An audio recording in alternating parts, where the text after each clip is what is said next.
Hey, this is Jose Galison on No Way Jose. You can find me on the No Way Jose YouTube channel. I'm also just about everywhere podcasts are at, every podcatcher. I'm also on the Liberty Movement YouTube channel and the BitChute as well for that. This episode will be on that because we're gonna be covering crypto today. My guest today is Sal Mayweather, aka Sal the Agorist. And like I just said a second ago, the episode today is for crypto, but the angle we're going to be going for is crypto for dummies. So for like people like me who are just not really tech savvy, we're going to be kind of going over the basics. I know for a lot of people that's very elementary, but I know there's still plenty of us that are still fucking, just getting with the times, especially with some of the events as of late. Also, want to remind you all, I just monetized recently. I'm on patreon.com/NoWayJose2020. You can also support me with crypto on endthefed.app. On there, I'm also No Way Jose 2020. With that, I'm going to go ahead and bring on Sal. What's up, Sal? What's up, man? What it do? Thanks for having me, man. I appreciate it. Oh, yeah. Thanks for coming on again. It's like the third time you're on here. So, yeah, it's always good having you on. So you want to go ahead and introduce yourself again? I have a pretty small audience, so it's kind of like it's good to keep having you reintroduce yourself because it's probably such recurring people, So. Yeah. I'm Sal Mayweather. You guys might know me as Sal the Agorist from social media. I host the Agora podcast. I co-host Unloose the Goose podcast, publish the New Libertarian blog. I do some freelance work, and I am the CEO of Agoristics, and we run 3dprintergoburr.com, some other little companies. So, yeah. I've been wanting to ask for a while. When did you come up with the title 3D Printer Go Burr? Because it's just kind of like the whole meme thing. Like I didn't know if that was like you just so happened to just kind of be ahead of the curve there, or no, it actually wasn't my meme. I don't know who created the meme, but I guess the idea was like once in like I think it was like around like March 2020 when all this COVID stuff happened. I think they were all like. When they were doing the stimulus and printing money and all that nonsense, and they were just like, "Oh, haha, money printer go burr," and someone was just like, "Okay, well, haha, 3D printer go burr too." So, and then that just kind of took off, and then that led to Okay, that answers my question. I didn't know if you like had the branding beforehand. You're just kind of you're just a meme visionary. No, I co-opted that one. All right, let's go ahead and get into it. You're limited on time today. So first question, why crypto? Why crypto? It's a good question. So, oh man, I don't even know where to start. I guess the real answer to that question is because it's the only choice. It's the only option we have available to us, right? You can't use fiat currency because that's obviously the banks will inflate away the value of that. And the most obvious solution is metals, gold and silver, even copper, platinum, palladium, rhodium, stuff like that works great as money. But the problem is that it's all confiscable. The state can confiscate it when they wish. So, it lacks temporal salability, is what Carl Menger, the great economist, called it. So cryptocurrency, they can't confiscate. It's much less susceptible to political and social censorship. So that's mainly why crypto. That's a good answer. I was gonna see if you wouldn't mind doing a quick history of crypto. I'm getting tongue tied there. So just a quick rundown of the history so people know kind of where it came from. Obviously, we're kind of getting at wink wink the founder kind of that's the big part of the whole story. But I'll let you take it away. Well, it was like so. There had always been this like sort of dream amongst the cypherpunks and the crypto anarchists of creating a sort of digital currency.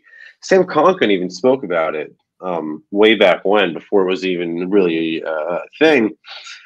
And there was always like attempts that didn't work out. Adam Beck had an attempt. David Chaum made an attempt.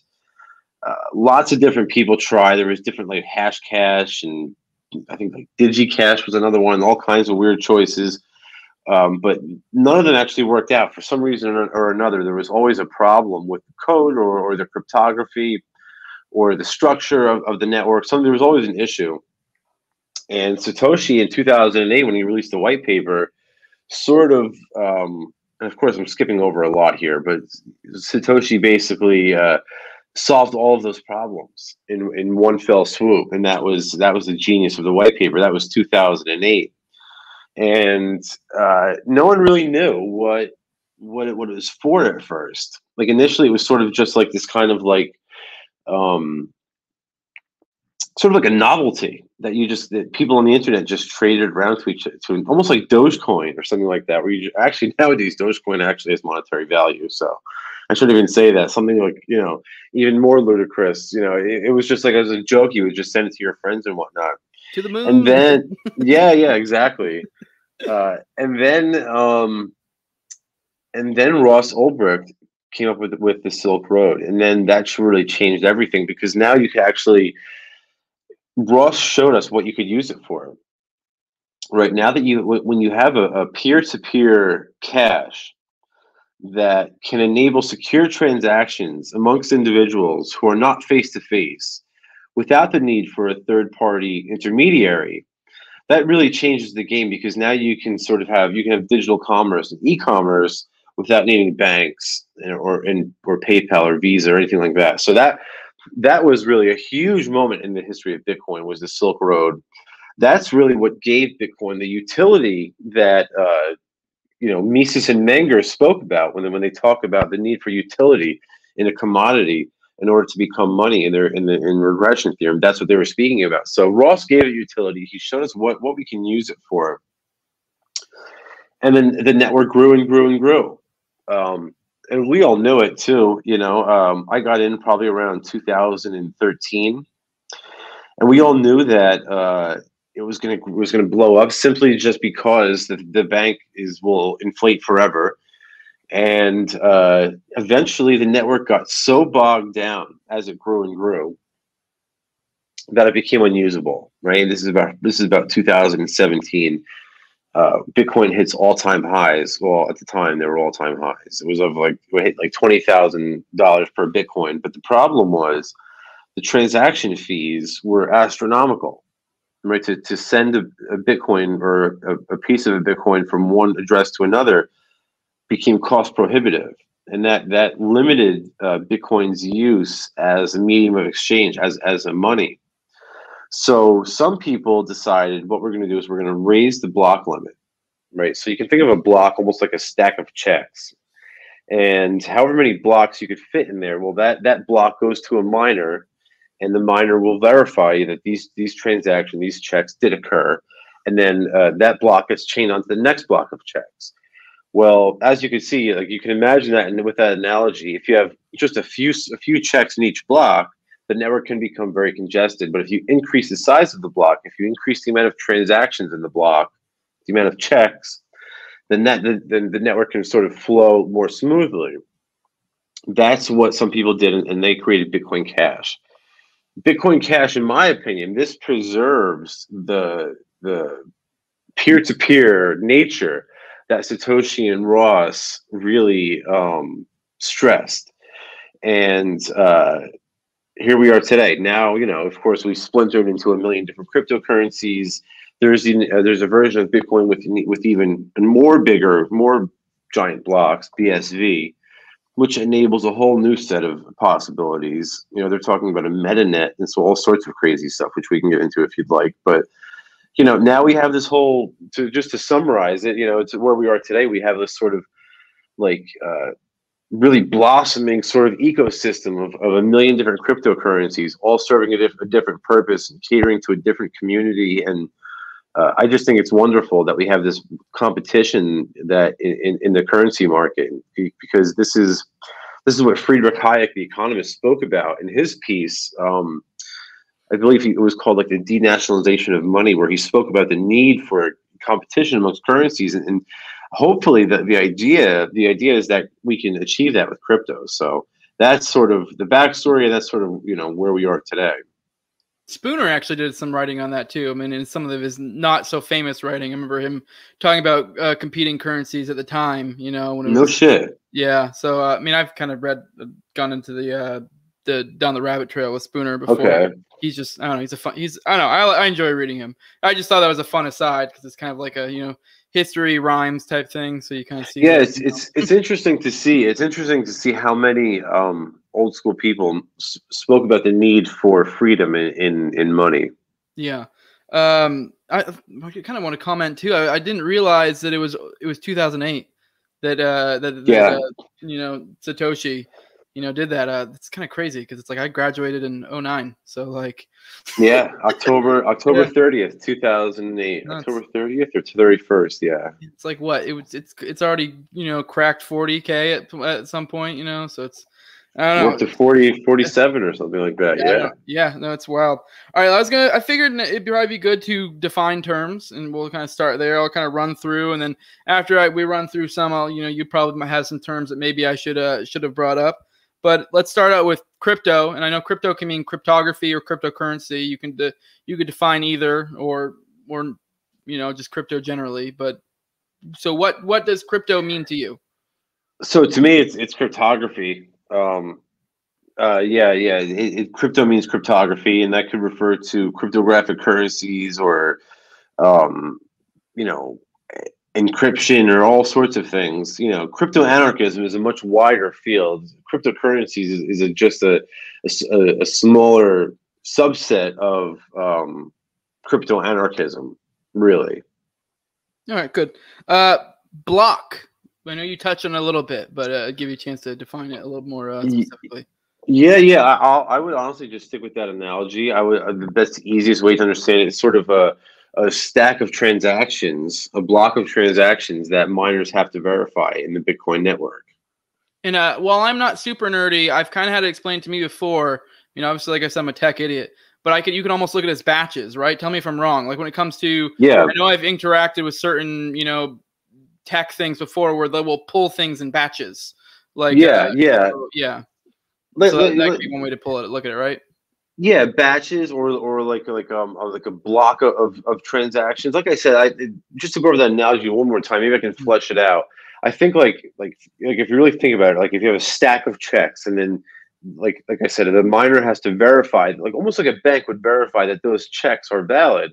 A miner has to perform that function, and once they do, then that block gets their stamp of approval, and it gets chained on to the next block. And then they receive the next block of checks, and they go through the same validation process. That's where the blockchain comes from. Oh, well, I was about to say blockchain. I was going to say it's kind of, you would think it was just a chain of blocks. So exactly, yes. But we're trying to keep it simple for us dummies, or me, dumb people like me. No, it's perfect. Yeah. All right, wallet. So when people talk about a wallet in reference to crypto, so a wallet is just like an app or some sort of software that will allow you to, or hardware nowadays that allow you to store your cryptocurrency. And there's all different options out there. My personal favorite choice is the Bitcoin.com wallet, but there's all sorts of wallets out there.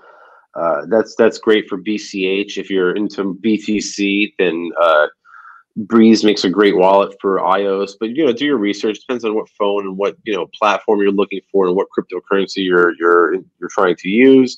But it really is just a way to hold and store your digital assets. Okay. God, I had a thought. Oh, there are external wallets, right? Isn't that a thing where you can have like an external? Yeah.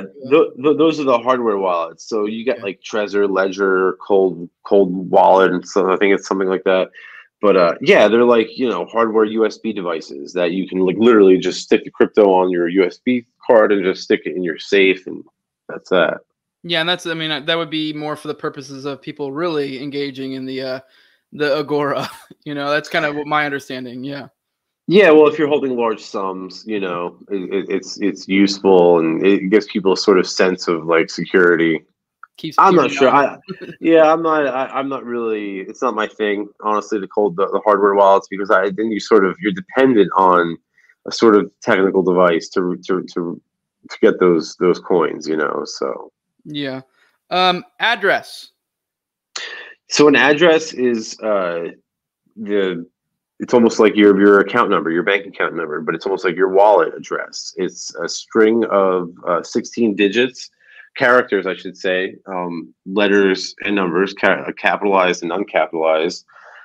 The key is that to understand, this is the important part to understand about your address. Using Bitcoin, it's pseudonymous.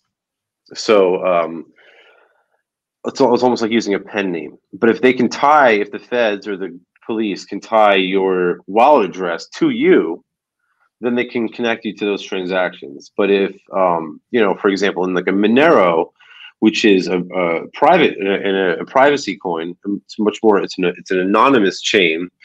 Those addresses can't be traced back to either the sender or the receiver because they use a little bit more stricter cryptographic protocols. But yeah. So it sounds like you're telling me that's a ship I need to jump onto. Yes. It is. All right, KYC, and that kind of ties into that. KYC is Know Your Customer laws. KYC refers to an identity verification process that the state forces financial institutions to impose on their customers so that they can connect you to any sort of exchange that you make, and they can sort of try to incriminate you based on your purchase history. That's the beautiful part of Bitcoin and cryptocurrency, right? That's the whole point of crypto. That's if you read the white paper, this is the point that Satoshi makes, is that now with crypto, that verification process where it used to take place by a bank or a PayPal or Visa, right? That sort of centralized structure, that centralized verification structure was the weakness in fiat currency. That's what allows the state to prohibit transactions. By what Satoshi did was decentralize that verification process. He made it he made it in a much more distributed fashion, and that is much more difficult for them to censor and stuff like that. So that's really the beauty of it. All right, this one, the last term I have for you is kind of a little bit more of a memeified thing, but HODL, HODL, or HODL is it just means like hold your coins forever. I'm not a hodler. The hodlers and I don't really see eye to eye. They don't like me. That's one of the many factions of the libertarian movement who doesn't really care for me. But I personally think hodling is kind of stupid.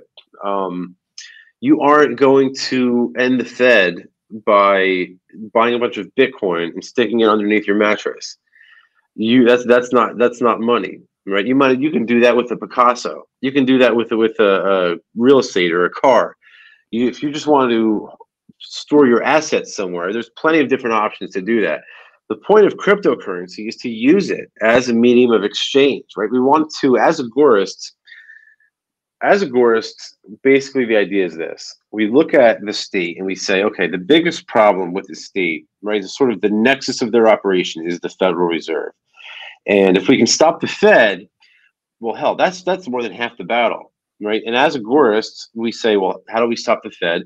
Well, we have to outcompete them, right? We have to offer a better product or service than they can at a better price. And what is their product? Well, it's exchange media, it's currency. So we have to offer a more efficient medium of exchange. And to me, that the most efficient medium of exchange today, like I said, is Bitcoin Cash. And I think it's inevitable that the market it'll outcompete the fiat currency. I mean, that's far more than half the battle. That's the whole battle, if you really think it through. Right. Yeah. But yeah, I agree with you. I guess when I've heard of HODL, I mean, like I said before, I'm not a huge crypto guy. I'm wanting to be. But when I've heard HODL, I more interpret that as like an encouragement not to bail, because a lot of people treat while they shouldn't, I feel like they're operating in a false paradigm. A lot of people kind of treat it like stocks, and then when it comes down, they go, "Oh shit, the bubble's gonna burst. We need to all dump all our assets." And so, but I get what you're saying. You should use it as a medium of exchange and not so much just to hold on. But I also do think there's something to like, hey, don't just sell your shit. Like, you should still be engaging in this. So, well, I think the idea is this: like when you're using a money that isn't being inflated, right? Something that preserves its value. You're less likely to go out and spend your money on nonsense. It makes saving money much easier. That's one of the beautiful things about cryptocurrency that you'll notice. As soon as you get involved in crypto, you don't want to spend it, right? All of a sudden, like when you go to the store, you have $20 in your wallet, $20 US in your wallet, and you want to buy something stupid, waste your money on a Gatorade and a candy bar or something. That's no big deal, right? You don't think twice. But when you use cryptocurrency, you're like, oh man, I don't want to spend my Bitcoin Cash right now. Who knows? Tomorrow the price is going to go up. Yeah. Like with dollars, the price is going to go down, so you're more inclined to spend it rather than to delay consumption, right? And this is what Hans Hoppe spoke about when he spoke about time preference, right? Do you prefer to consume goods and services now, or do you prefer to consume goods and services later? Can you delay consumption until later? And the people that can do that have they're much more successful people. They usually have like a much more stable life. There's all sorts of examples we can go into. But yeah, hodling is like, I'm not saying like don't go out and spend, don't go out and like, I'm not saying go out and spend your Bitcoin. What I'm saying is spend and replace rather than just stuff it underneath your mattress forever. Yeah, I get what you're getting at. All right, next, I kind of was hoping that you could just give me a rundown on how to start, how to get into crypto. What do you need to do? Because I feel like that's the biggest hurdle, especially for people like me. It's like I've watched so many fucking podcasts or listened to people start, and even still, I'm like, fuck, it sounds like a lot. But I'm a kind of a tech idiot. So like maybe try to orient it towards someone who's not tech savvy, maybe the most basic method. I know this is kind of a can of worms because I've for me, I've listened to a bunch of them. I've heard like a bajillion different ways to go about, getting into crypto. So I know if you have the most basic method you can think of for newbies, because that's kind of what I'm trying to orient this towards. Yeah, of course. So like, it's not as difficult as you'd imagine, right? And you can break it down in just a handful of steps. So number one, you have to acquire the cryptocurrency. That's the first thing. And there's a couple ways you can do this. You could go through like a KYC exchange, right? You can KYC yourself and go through something like Coinbase or Binance or something like that. And that's great. That honestly, I'll be honest with you, that if you don't mind the KYC, that really makes the process a hell of a lot easier. It really sort of streamlines the whole process. If you don't want to KYC yourself, there are sort of peer-to-peer exchanges I would recommend. Local.bitcoin.com is a good one. Local cryptos is a good one. Local coin swap is a good one. And I've used all of these before with success. And basically the way it works is you just connect with another individual and you make the transaction happen using PayPal or Cash App or Venmo or Zelle or something like that. And they send you the crypto using an escrow system so that everybody's safe. There's a lot of scammers out there, but if you stick to the escrow on those peer-to-peer exchanges, you'll be all right. So just I'm sort of babbling, but you have two choices. You have the KYC exchanges and the non-KYC exchanges. You have to make that choice. As far as I'm concerned, it doesn't matter if you use the KYC exchange, because if you ever need to facilitate a non-KYC transaction, you can always still do that, right? Like, in other words, if you buy your crypto from Coinbase, right, and then you need to go on the black market and buy something, they can't stop you from doing that, right? So who cares if you use KYC to buy, a case of water? It doesn't matter. Or if you want to go out to buy groceries, or you taking your girl out to dinner or something. Who cares if that's KYC, right? You only care about the KYC for the big stuff, right? Like 3D printers or drugs or something like that. So and like I said, they can never take that aspect of Bitcoin away. So once you do that, then that's basically step one. Then you have to just determine what you need to store it somewhere. You have to get a wallet, and we can get into that if you'd like, but that's a whole nother process. I mean, like I said, if we can do this for new, because I'm just trying to, like, the purpose of this episode was mostly for someone who has absolutely no idea when it comes to crypto, how they could go about having this episode and be completely able to do it. So like, yeah, I mean, whatever needs to be, we need to cover wallet wise for someone to be able to get started, like, sure. And then obviously, like, I know this is like a can of worms, because it's like, I feel like there's a million different ways to do everything related to crypto. And that's part of the issue. It's for people getting in. So like, if if it's a recommendation for the easiest way, I don't know, wallet wise. Yeah. So like, okay. So like the easiest. So once you get your Bitcoin, like once you go to the exchange and you get it, then your crypto is going to wind up on an exchange like Coinbase or like local.bitcoin.com. You'll have the crypto there. Don't store your crypto on an exchange, because the exchange has control of those coins. The classic phrase here, the rule is, If they're not your keys, then they aren't your coins.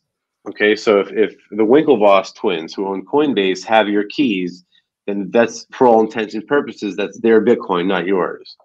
So once you get the crypto, you have to move it into a wallet. You're going to want to move it into a non-custodial wallet where you and only you have control over over those funds.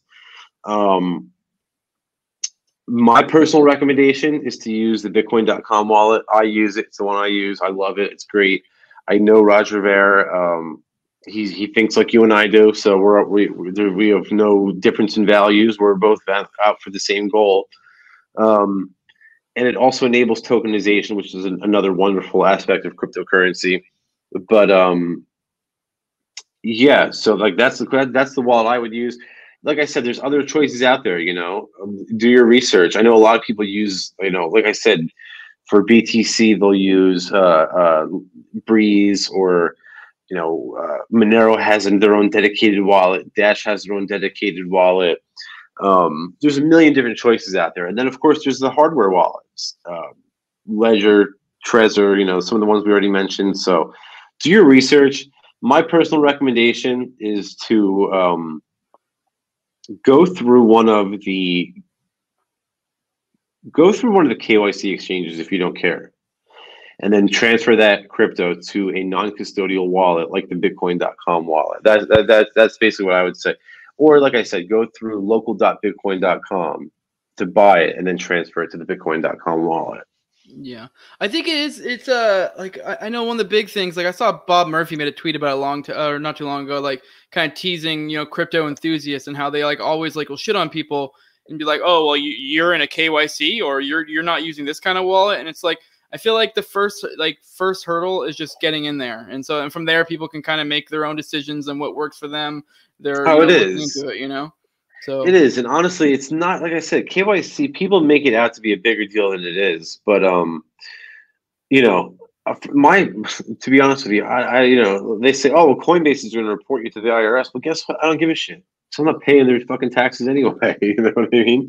They can show their tax bill straight up their ass. So whatever sort of shit they send me, it's really kind of irrelevant. But so it's easier for me to get it through Coinbase. I do get it through the non-KYC exchanges too. Like I said, I've had no problem doing that, but there are scammers out there and you have to be careful. So not to go on too much of an aside, but you kind of brought up KYC and taxes. I can understand why KYC would be like a no-no. Like you don't want to do that if you're doing something like explicitly illegal, like black market shit. But now if you're doing gray market shit, like evading taxes, now is that going to be... Because I would think, like I said, I'm not a huge crypto guy. I would think that would be a nightmare for the IRS to ever try to audit, like even with KYC checks, to try to audit your usage for tax purposes, essentially. It is. The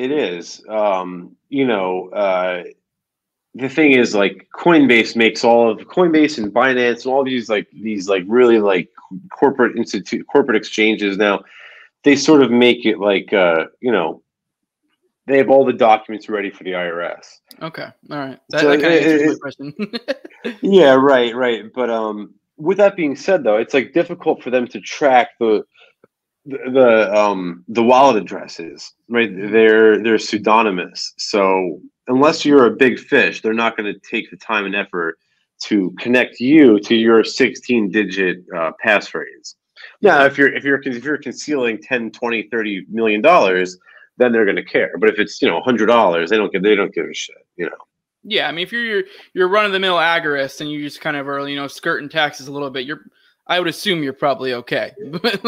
For Ross Ulbricht, it's a different story. Right. Exactly. Yeah. True. Yeah. Okay. So do you think that would you say you kind of covered everything you need to get started? You kind of covered just buying and then having a wallet. I would think that's kind of all of it, really. I guess the only other thing was where to spend it at that point.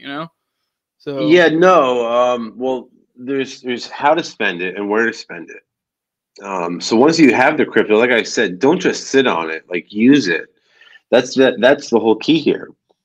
Your crypto, you're going to see the value is very the price is very volatile because it's priced in fiat currency. But if you use it, it's you'll see that over time it's going to go up and up and up. So let's say what I did through back going back 5-6 years ago, I would buy a Bitcoin for 100-200 bucks, and it would go up to like 400 or 500, and I would I was living the high life for that's how I survived for the last 5 or 10 years. But my point is, spend it and then replace it. Take the new money that you earn and convert that into crypto. Convert as much fiat trash as possible into cryptocurrency. That's how we win the game, right? At this point, I'm basically 100% in on crypto. I basically don't have any fiat currency left, just because it's a moral issue for me. I don't want to pay for the bankers' wars and stuff like that. But the key is it's hard. People say, "Oh, well, it's very difficult to spend it, right? Where how can I spend it? Like, who accepts it?" Well, again, there's a lot of these debit cards out there that, for all intents and purposes, normalize the spending experience, but they're all heavily KYC. So again, it's not a big deal unless you're making those black market transactions, and in those cases, you're not going to be using a debit card, right? It's almost like cash, right? If you're going to make a black market transaction, you're not going to do it with a debit card. You're going to do it with cash, right? So you're going to do it directly. It's the same thing with Bitcoin. You're not going to do it with a BitPay card. You're going to do it directly. Yeah. Okay, so I think we covered everything for the how to get started. Now I want to go into like kind of just questions that I've heard a lot. For example, let's go into like the different types of cryptos, and we're not gonna go too deep, but just kind of your thoughts. I know kind of get into like shit coins and like just alts. Just what your thoughts are and just in general and like yeah. Yeah, I mean, I love it. Like, there's a lot of great coins out there, like I said earlier, that do a lot of different things, and I think it's wonderful that we have this sort of competitive, diverse ecosystem of cryptocurrencies. To me, like I said, the killer app for cryptocurrencies is exchange media. It's just money, and there's a lot of coins that do that well. Dash is literally comes from the terms digital cash. Right.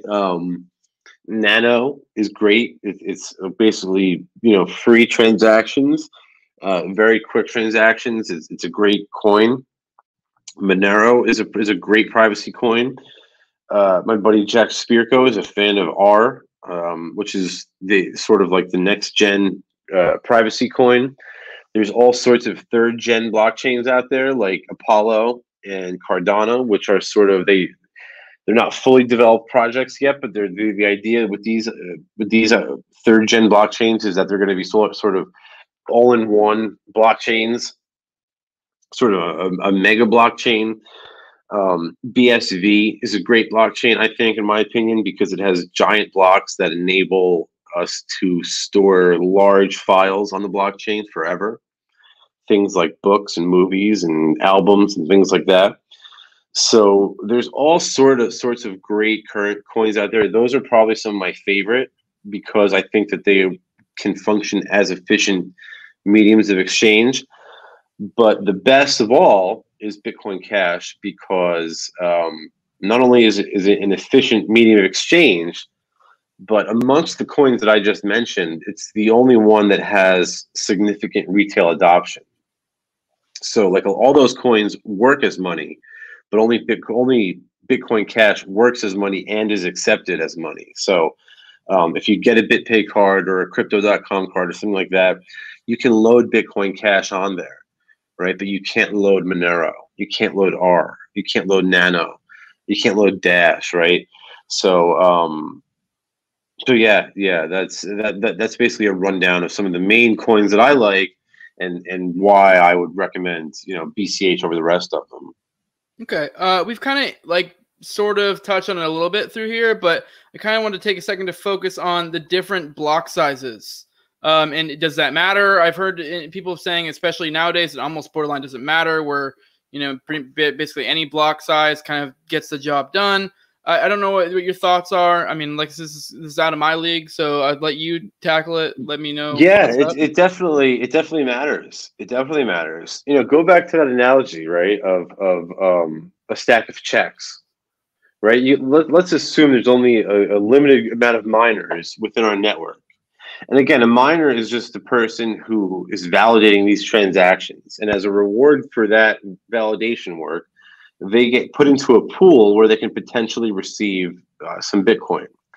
Now, if you, again, going back to the analogy, the bigger the block, right, the less congested the network is, right? If you have really small blocks, you're going to have to make a lot of blocks to account for the same size, the same amount of transactions. Does that make sense? Yeah, I mean, I feel like, like I said, this is a spot where I don't know much, but I feel like I've heard people make cases that I've heard people say it doesn't matter at all. I feel like I've heard people say that there are different advantages to small block sizes, different advantages to large. I just kind of wanted an encapsulation from your perspective. Yeah, so the small blocks will congest the network, and that bogs things down. It makes it slow and laggy. It drives up the transaction cost, and it sort of drives up the amount of confirmations, the amount of confirmation time that you need to the amount of time you need to confirm a transaction. So all of that makes it an inefficient medium of exchange. I mean, could you imagine you're online in some retail location like at Target or Walmart or something like that, and you go to pay with like a small block coin like Bitcoin, BTC or something, and your bill's $30. So you scan $30 and say, okay, now we just have to wait an hour for that to confirm. Oh, and by the way, Target, you guys are gonna have to pay, $10 for that transaction to you have to pay $10 for me to send you 30. That's never gonna happen. No one is going to use that as money. So small blocks definitely matter. They're inefficient. So that's BTC, right? Then the sort of BCH is sort of the middle of the road. And then you have the huge blocks like BSV, right? Which is Bitcoin Satoshi Vision. And that's sort of the Craig Wright camp of Bitcoin. I like this, right? The problem with these giant blocks, though, there's a lot of problems with them, but the main problem I see is this: you have bad actors, people who don't like BSV, right? And what they'll do is they'll upload child pornography onto the BSV blockchain. So now anybody who mines BSV is technically hosting kiddie porn on their servers, right? So if the feds really wanted to, they could probably make a case that you have kiddie porn in your computer if you're mining BSV. So that's one of the hurdles. I personally think, and I've spoken to Craig Wright about this, he agrees that as AI develops, it'll be more able to sort of sift through the material on chain and sort of weed all that crap out. That's the hope, at least. But for now, it doesn't work. It's too big. And like I said, BTC is too little. So really, BCH is sort of the Goldilocks answer, right? We're sort of going for it's just the perfect size to facilitate efficient transactions, but to prohibit bad actors from corrupting the chain. That makes sense. I mean, it's kind of funny because it's almost borderline irrelevant with the kiddie porn thing, because feds are renowned for just, oh, look, here's this magic kiddie porn that just showed up for this person we don't like. Yeah, exactly. And not only that, but you make a good point. It is almost borderline irrelevant for a couple of reasons. Number one, money should be used for bad things, right? People should be able to use money for bad things. That's one of the points of money, is that it's fungible, right? It can be used for anything. So yeah, I'm sympathetic to that. The other thing too is, I don't know. Yeah, no, I'll just suffice it to say that I agree with you. Yeah, I mean, that's what wood chippers are for those people. So right, yeah. But all right, so next question. I feel like this is one that comes up a lot. What if the state cracks down? What if they start getting super fucking authoritarian when it comes to Bitcoin or just crypto in general? Yeah, not if, right, but when, right? This is sort of an inevitability that we've kind of been. We've expected this for at least the last 7-8 years now. That this is going to happen. Since I've been in Bitcoin, it's been a possibility. So here's the way I see it playing out. Some of the larger states, the U.S., India, China, they're going to be the first to really crack down on cryptocurrencies. And I think what you're going to see is you're going to see a sort of exodus of capital leaving some of these pseudonymous chains like Bitcoin, and they're going to be entering into some of the more anonymous chains, some of the privacy coins like Monero and R and stuff like that. That's why I think really those are some of the best investments you can make right now are the privacy coins, because at the end of the day, we all know that, and I think John McAfee said this, at the end of the day, we all know that privacy coins and medical tokens are going to win the day. So yeah. The next question, and this is another one that comes up a lot, kind of similar to this, the last question I just gave you, is what if shit hits the fan? Like, you know, full on fucking, you know, I don't know, the whole grid goes down, shit like that. And I guess that kind of ties into a little bit we talked about before, the external wallets. You know, you can probably tie that in, and maybe that'd be a use there. But I'll let you go. You kind of get what I'm getting at. So well, see, this is something that a lot of the gold bugs say, right? Is, well, what happens if the electricity grid goes down? And my favorite response to this, you know, I had Walter Block and Roger Ver on my show. Walter Block is, you know, the greatest economist alive today, and Roger Ver is the original Bitcoiner, right? The original Bitcoiner. And what Roger said to Walter, when Walter said it to Roger, Roger's response was just, well, yeah, well, if the grid goes down, then so does the US dollar.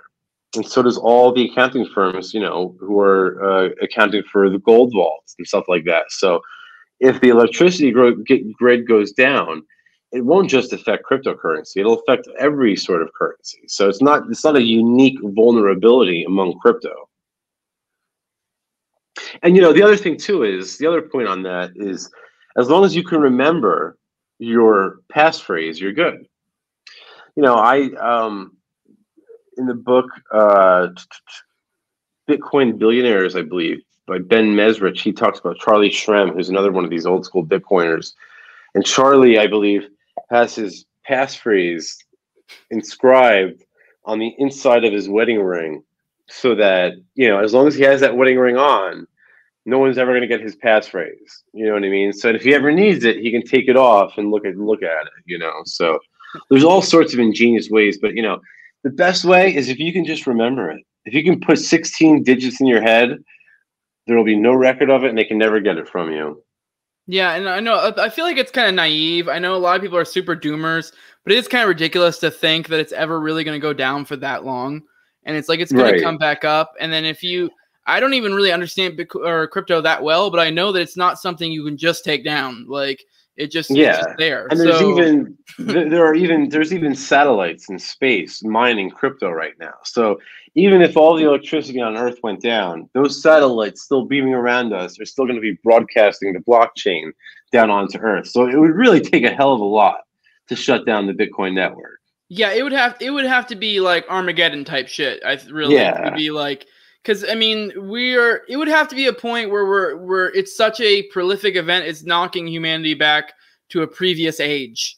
Like, it'd have to be something at that limit. Because, like, yes, there could be some crazy shit hit the fan, you know, economic collapse, and maybe the grid might go down for a while, but it'll come back up eventually. Like, it's just not going to just stay down unless it's like a gigantic solar flare or a comet or some crazy shit.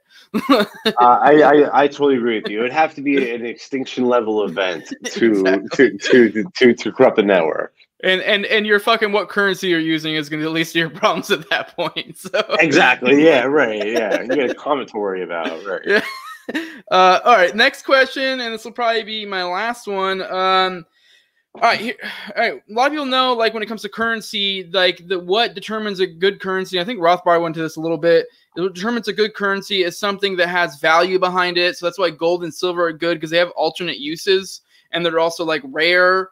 So, and that's kind of why fiat fucking sucks, because it really is held up by no value aside from the fucking violence of the state. And that's really it. And essentially, that's a house of cards waiting to collapse. So how in the fuck is crypto not just a fiat 2.0, in that it's what is upholding the value? I mean, this is a devil's advocate kind of question, but, you know, go ahead. So number one, I guess the first thing I would say is that a fiat currency, by definition, is one who has been one that has value by edict alone. And a commodity, I think this comes from Mises. Mises's definition of a commodity money is just one that the market chooses, right? One that's freely selected. But a commodity money has a use, has some utility to it, right? That's the definition of a commodity. And this ties into Mises's, Menger's regression theorem, right? If you read this little booklet by Menger called Origins of Money, he goes through how money comes into being. And basically it works like this. So you have to have some sort of commodity, and this commodity has to have a non-monetary value based on utility that gives it sort of universal demand, right? So in the case of gold, and if you think about this in your head, it all makes sense. Everyone wanted gold, right, in prehistoric times because of its decorative or ornamental value, right? Everyone wanted it. There was no electricity as well, yeah. Right. But at the time, right, in prehistoric times. Oh, yeah, no shit. it was just wanted. It was wanted universally for decorative purposes, right? But because everyone wanted it, all of a sudden people start to think as well. Hey, you know what? This could be used in exchanges, right? You know, also think to yourself, at the time you're living in a state of barter. Right. So, you know, before gold is money, when it's just a commodity, it's just you want it for its utility as a decoration. People are living in a state of barter. Well, if you have shoes and I have wheat, right, and I want to trade you for eggs, right? That doesn't work, right? We run into the sort of coincidence of double wants, right? The problem of double wants. We have to both find something that we each have that we both want. Well, money sort of solves this problem, right? Once we know that you want gold and I want gold, then exchange becomes much easier, right? Because now you know that if you want something that I have, you can just offer me gold and I'll accept it. Or if I want something that you have, chances are if I offer you gold or silver, you're going to accept it, right? Because you want it. So it's that universal demand for decoration, that utility, that sort of bootstraps the demand for its use as money, right? And now you enter into, like, once it's being used as exchange media, all of the different mediums of exchange circulating in the economy will narrow themselves down until only one commodity is used as exchange media. And Mises called this the money, right? So, like, the criteria that the market uses to narrow down those commodities, Menger lists in his little book, Origins of Money, right? And he gives us two sets of criteria to consider. One set of criteria will limit the spatial salability of a commodity. The other will limit the temporal salability of a commodity. So one of the things he says is, like, hey, in terms of, like, you know, something that you have to watch out for that might mess with the spatial salability of a commodity is the cost incurred in transportation. So if it costs you a bunch of money to move gold from A to B, maybe that won't be a good money. Well, maybe if it costs you a bunch of money to move Bitcoin from one wallet address to another, right, aka the transaction fee, maybe it's not a good money. Right. And then he says, in terms of temporal salability, he says, watch out, right? If the state can seize and censor this, maybe it won't be a good money. Well, look what happened to gold, right? Gold is no longer used as money for exactly what Menger spoke about in this little booklet. So, yeah, you need to have, just to summarize, you need to have that utility, that bootstraps universal demand. Then the market will narrow itself down based on salability. And also, we didn't mention soundness, right? But soundness is a completely different concept. You know, based on, there's all different criteria. I think there's, like, fungibility, durability, portability, things like that go into soundness of a currency, which, frankly, most cryptocurrencies are sound, I would say, right? I think basically anything that's not a fiat currency is pretty sound. Some more so than others. So, Yeah, no, I mean that's totally true. I mean, you went way deeper than I thought you would on it, which I'm glad you did. But like I was kind of getting at that, like I would think that the value behind it is its soundness, the fact that it's like the usefulness of it is what that it's like kind of perfectly fits that void of being a medium of exchange, you know, like because it has the whole like cryptographic, you know, aspect of like how it just works so well, and like that's what the value is behind it. Because I know a lot of people criticize it's like there's no real value. I'm like, the value is its usefulness. Like, well, that's exactly it. That's exactly it. And like, its usefulness is derived from its peer-to-peer nature, right? Like with a dollar, it's not a peer-to-peer transaction, right? That's me to the bank to you. Mhm. With crypto, it's just me to you, right? That's the utility. That's the whole usefulness of crypto, is that there's no third party that can possibly censor that transaction. Yeah. And I think a lot of people lose sight of that because they want to get rich, and we know what they say, number go up, right? It's all about like trying to make a buck, and that's not the point. The point of Bitcoin and crypto is to create more freedom for the world, and I think that a lot of people forget that. All right, cool. All right, well, I think we set out what I intended to do, and I'm really glad to have you on. And I know you're like pressed for time, and we kind of perfectly hit it. So, oh, cool. Yeah. So I'll go ahead and let Awesome. you give your plugs real quick, and then we'll go ahead and I'll get my plugs, and we'll kill it.